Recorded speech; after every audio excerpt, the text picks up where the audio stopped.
नमस्कार दोस्तों। अब हम प्राचीन भारत के इतिहास से प्रश्न और उत्तर देखेंगे एमसीक्यू के रूप में। जिसका पहला प्रश्न है, आधुनिक भारत की लिपियों में से कौन सी सारदा लिपि से अवतरित है? पहला गुरुमुखी, दूसरा डोंगरी, तीसरा सिंधी। ए इसका ऑप्शन है ए केवल एक, बी केवल एक और तीन, सी केवल दो और तीन, डी एक दो तीन। जिसका सही उत्तर है डी एक दो और तीन।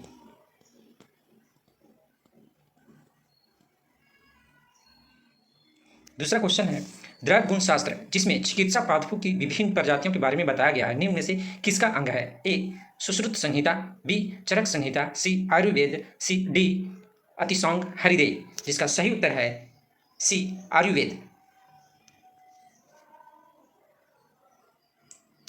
तीसरा प्रश्न है, गुप्तकालीन साहित्य का स्वर्ण युग किसके समय को कहा जाता है? ए चंद्रगुप्त प्रथम, बी चंद्रगुप्त द्वितीय विक्रमादित्य, सी स्कंदगुप्त, डी कुमारगुप्त। जिसका सही उत्तर है बी चंद्रगुप्त द्वितीय विक्रमादित्य।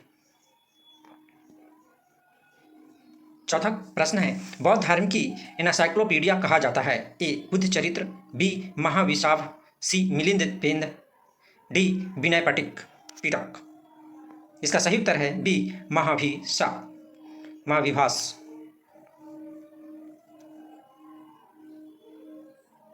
पांचवा प्रश्न है, जंगल के जलने का प्रथम स्थान किस काल का है? ए ताम्रकाल, बी पुरापाषाण काल, सी उत्तर वैदिक काल, डी ऋग वैदिक काल। जिसका सही उत्तर है सी उत्तर वैदिक काल। सातवां प्रश्न है, रूप दर्शक का कार्य था? ए ढले सिक्कों की जांच, बी कोर्ट का प्रमुख अधिकार, सी किसी राज्य का अधिकारी, डी पुलिस। जिसका सही उत्तर है ए ढले सिक्कों की जांच। आठवां प्रश्न है, नवनीतकम किससे संबंधित है? ए आर्किटेक्चर, बी दवा, सी ज्योतिष, डी कला। जिसका सही उत्तर है बी दवा। नवा प्रश्न है, किस युग में मानव भोजन ग्रहण करने लगा? ए पुरापाषाण युग, बी मध्यपाषाण युग, सी नवपाषाण युग, डी कोई नहीं। जिसका सही उत्तर है सी नवपाषाण युग। दसवां प्रश्न है, सिंधु घाटी सभ्यता के क्षेत्र कालीबंगन का अर्थ क्या है? ए काली नदी, बी काली चूड़ियां, सी काला जंगल, डी काला पर्वत। जिसका सही उत्तर है बी काली चूड़ियां।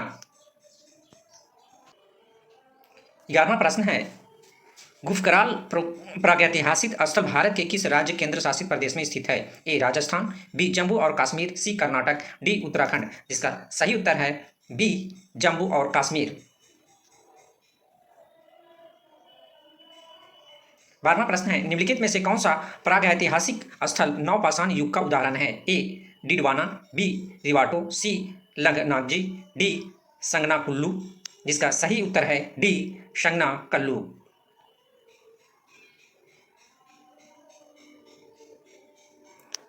13वां प्रश्न है, विश्वामित्र अति घृतसमदा वरिष्ठ और भारद्वाज निम्नलिखित में से किस युग से संबंधित हैं? ए पुरापाषाण काल, बी नवपाषाण युग, सी ऋग वैदिक काल, डी मौर्य युग। जिसका सही उत्तर है सी ऋग वैदिक काल।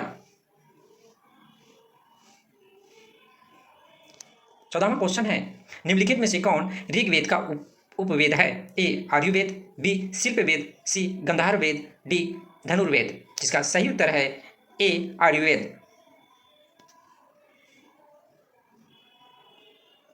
15वां प्रश्न है, निम्नलिखित में से किसमें कथक, मैत्रानी, तैत्तिरीय और कपि स्थल पाठ शामिल है? ए शुक्ल यजुर्वेद, बी सफेद यजुर्वेद, सी सामवेद, डी कृष्ण यजुर्वेद। जिसका सही उत्तर है डी कृष्ण यजुर्वेद।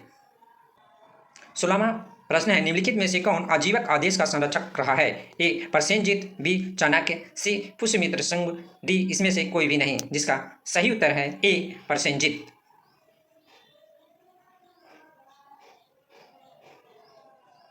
17वां प्रश्न है, वाराणसी निम्नलिखित में से किस महाजनपद की राजधानी थी? ए मल्ल, बी बज्जी, सी कौशल, डी काशी। जिसका सही उत्तर है डी काशी।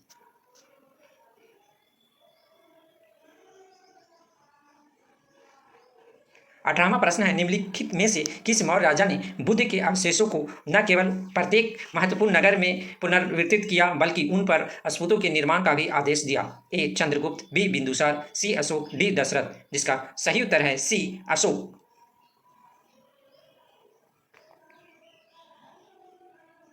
19वां प्रश्न है, शुंग वंश के संस्थापक शासक पुष्यमित्र ने कितने अश्वमेध यज्ञ किए थे? ए कोई भी नहीं, बी 1, सी 2, डी 3, जिसका सही उत्तर है सी 2।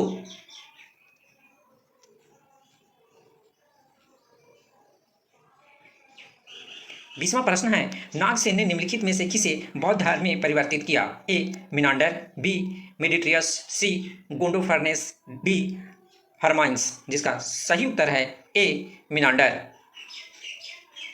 21वां प्रश्न है, निम्नलिखित में से किसने सिंधु घाटी सभ्यता की बस्तियों में सबसे बड़ी एकरूपता दिखाई? ए नगर नियोजन, बी ईंटों, सी धार्मिक परंपराएं, डी इमारतों, जिसका सही उत्तर है ए नगर नियोजन। 22वां प्रश्न है, प्रारंभिक वैदिक धर्म के संबंध में निम्नलिखित में से कौन सा गलत है? ए वे मृत्यु पूजा में विश्वास नहीं करते थे और वास्तव में एक सर्वोच्च ईश्वर में विश्वास करते थे। बी वैदिक देवताओं को 3 श्रेणियों में वर्गीकृत किया गया था, स्थलीय, वायुमंडलीय और आकाशीय। सी लोग आध्यात्मिक कारणों की पूजा करते थे। डी इसमें से कोई भी नहीं, जिसका सही उत्तर है सी लोग आध्यात्मिक कारणों की पूजा करते थे। 23वां प्रश्न है, निम्नलिखित में से कौन सा ब्राह्मण 100 पवित्र पथ की सिफारिश करता है? ए सतपथ ब्राह्मण, बी गोपथ ब्राह्मण, सी पथक ब्राह्मण, डी इसमें से कोई भी नहीं, जिसका सही उत्तर है ए सतपथ ब्राह्मण।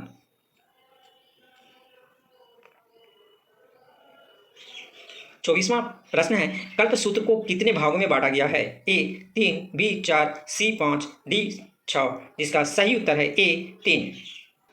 25वां प्रश्न है, तीर्थकर पारसनाथ की मूर्ति को किन चिन्हों ने पहचाना जाता है? ए शेर, बी सांड, सी कछुआ, डी सांप, जिसका सही उत्तर है डी सांप।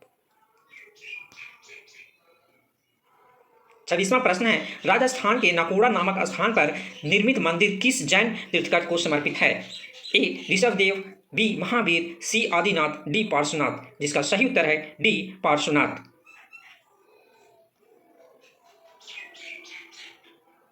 27वां प्रश्न है, श्वेतांबर तपस्वी को कितनी संपत्तियां रखने की अनुमति है? ए 10, बी 12, सी 14, डी 16, जिसका सही उत्तर है सी 14। 28वां प्रश्न है, किस बौद्ध परिषद में बौद्ध धर्म को महायान और हीनयान संप्रदाय में विभाजित किया गया था? ए प्रथम बौद्ध परिषद, बी द्वितीय बौद्ध परिषद, सी तृतीय बौद्ध परिषद, डी चौथी बौद्ध परिषद, जिसका सही उत्तर है डी चौथी बौद्ध परिषद। 29वां प्रश्न है, सारनाथ का संबंध बुद्ध के जीवन के किस पहलू से है? ए जन्म, बी निवास स्थान, सी पहला उपदेश, डी मौत, जिसका सही उत्तर है सी पहला उपदेश। 30वां प्रश्न है, भारतीय कला में गौतम बुद्ध के जीवन की किस घटना को पहिया और हिरण द्वारा दर्शाया गया है? ए प्रस्थान, बी प्रबोधन, सी पहला उपदेश, डी निर्वाण, जिसका सही उत्तर है सी पहला उपदेश।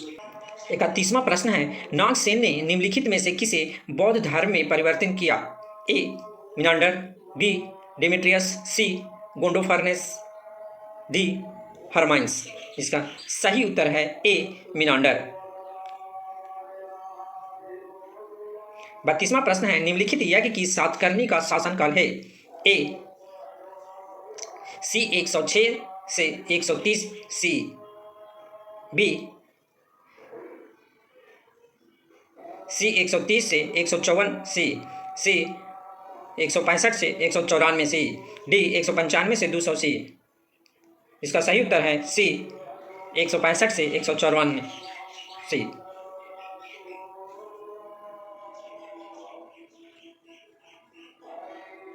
33वां प्रश्न है, निम्नलिखित में से किस राज्यवंश के शासकों ने देवपुत्र की उपाधि धारण की? ए मौर्य, बी शुंग, सी कुषाण, डी शक, जिसका सही उत्तर है सी कुषाण। 34वां प्रश्न है, समुद्रगुप्त की उपलब्धियों का उल्लेख किस अभिलेख में मिलता है? ए हाथी गुम्बा अभिलेख, बी इलाहाबाद स्तंभ शिलालेख, सी बैरूत शिलालेख, डी जूनागढ़ स्तंभ शिलालेख, इसका सही उत्तर है बी इलाहाबाद स्तंभ शिलालेख। 35वां प्रश्न है, दो महाकाव्य रामायण और महाभारत को निम्नलिखित में से किस शताब्दी में संकलित किया गया था? ए चौथी शताब्दी ईस्वी, बी छठी शताब्दी, सी पहली शताब्दी, डी तीसरी शताब्दी, जिसका सही उत्तर है ए चौथी शताब्दी।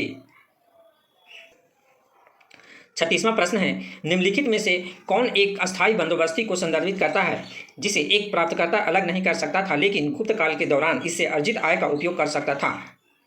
ए निवि धर्म, बी निवि धर्म अक्षयन, सी अपरदा धर्म, डी भूमि लक्षित द्रय।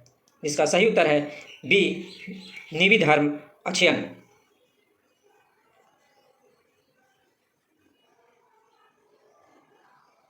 37वां प्रश्न है, गुप्त काल के दौरान मुद्रा के संबंध में निम्नलिखित में से कौन सा कथन सही है? पहला, चंद्रगुप्त द्वितीय के बाद प्रत्येक गुप्त शासक के सोने के सिक्के में सोना कम और मिश्र धातु अधिक होती थी।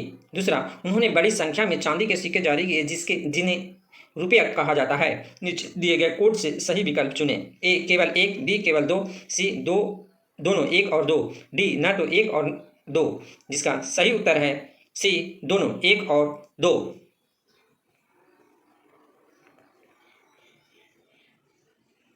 38वां प्रश्न है, रुद्रसेन द्वितीय की मृत्यु के बाद निम्नलिखित में से किस शासक ने वाकाटक शाखा नंदीवर्धन का शासन किया? ए प्रभावती गुप्त, बी परवर सेन सेकंड, सी दामोदरन सेन, डी दिवाकरन सेन।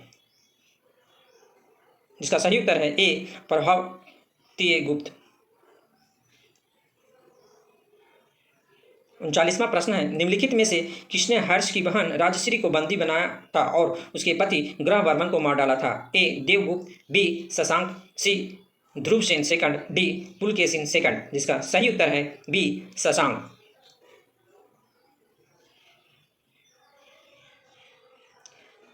40वां प्रश्न है, निम्नलिखित में से किसने राजावली पताका लिखा था? ए कल्हण, बी पंडित जोनाराज, सी पंडित श्रीवर, डी पंडित प्रजाभट्ट। जिसका सही उत्तर है डी पंडित प्रजाभट्ट। 41वां प्रश्न है, निम्नलिखित में से किसे उत्तर के स्वामी के रूप में वर्णित किया गया है? ए प्रभाकर वर्धन, बी राज्यवर्धन, सी हर्षवर्धन, डी ग्रहवर्मन। जिसका सही उत्तर है सी हर्षवर्धन।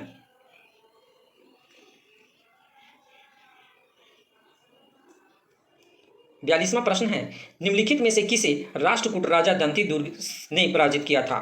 ए कीर्तिवर्मन प्रथम, बी कीर्तिवर्मन सेकंड, सी विक्रमादित्य प्रथम, डी विक्रमादित्य सेकंड। जिसका सही उत्तर है बी कीर्तिवर्मन सेकंड।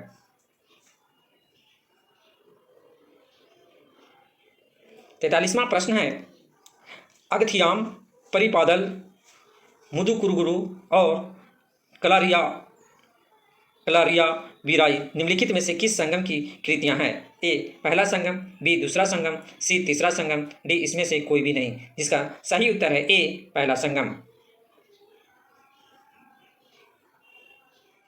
44वां प्रश्न है, संगम साहित्य के कथा ग्रंथों को किस नाम से जाना जाता है? ए मिलकनन्नुकु, बी किलकानुको, सी एटटू टोकाई, डी इनमें से कोई भी नहीं। जिसका सही उत्तर है ए मेलक नन्नकू।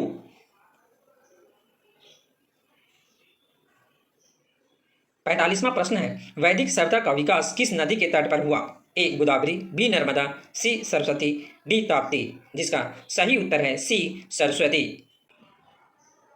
46वां प्रश्न है, ऋग्वेद मंडल के किस मंडल को सोम मंडल के नाम से जाना जाता है? ए 10वां मंडल, बी 9वां मंडल, सी 8वां मंडल, डी 7वां मंडल। जिसका सही उत्तर है बी 9वां मंडल।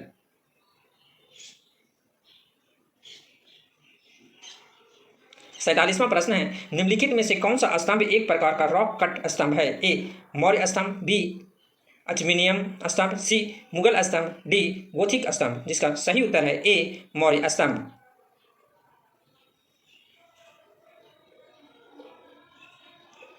48वां प्रश्न है, किस काल में गंधार मूर्ति कला को अपनी सुंदरता के चरम पर पहुंचाया? ए कुषाण काल, बी मौर्य काल, सी हर्ष काल, डी गुप्त काल। जिसका सही उत्तर है ए कुषाण काल। 49वां प्रश्न है, किस राजा ने बौद्ध धर्म को महायान और हीनयान में विभाजित किया? ए कनिष्क, बी चंद्रगुप्त द्वितीय, सी अशोक, डी इसमें से कोई भी नहीं। जिसका सही उत्तर है ए कनिष्क।